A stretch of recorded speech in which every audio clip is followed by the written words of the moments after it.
मोबाईलचे डब्बे हातात आल्यापासून खूप खराब सवय लागली. आपण 20-30 सेकंद नुसतं स्क्रोल करत राहतो. जास्त वेळ एका जागी बसून एकच गोष्ट पाहू शकत नाहीये. आपला संयम संपलेला आहे सगळ्याच गोष्टींमधला. फार फार तर आपण 1-2 मिनिटांचे व्हिडिओ पाहू शकतो. त्यात सुद्धा आपण स्किप करत नाही का, 15-20 सेकंद पुढे पळवत पळवत पाहतो. खूप खराब सवय लागलेली आहे.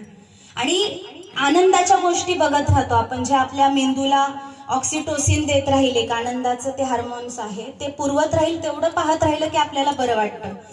पण त्याचमुळे तुम्हाला मी ही नोंद देतेय, हे लक्षात ठेवा की मी हे सादर करताना तुम्हाला कोणत्याही प्रकारचा आनंद देऊ शकत नाही. मी तुम्हाला हसवू शकत नाही. मी तुमच्यासाठी खोटे विनोद म्हणजे जोक करू शकत नाही.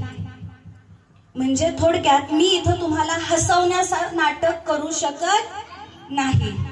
कारण, आणि लहान मुलांना विनंती आहे बाळांनो, एक लक्षात घ्या, तुम्ही पुढे जाऊन काय बनताल मला माहिती नाही, पण तुम्ही जर आजचं नाटक नीट पाहिलं, तुम्हाला कळलं की जे आपले आजे पंजे खापर पंजे कमरेला खराटा गळ्यात मडकं घेऊन फिरायचे ना बाळांनो, आज तुमची सुद्धा तीच वेळ असली असती जर हा माणूस नसता तर.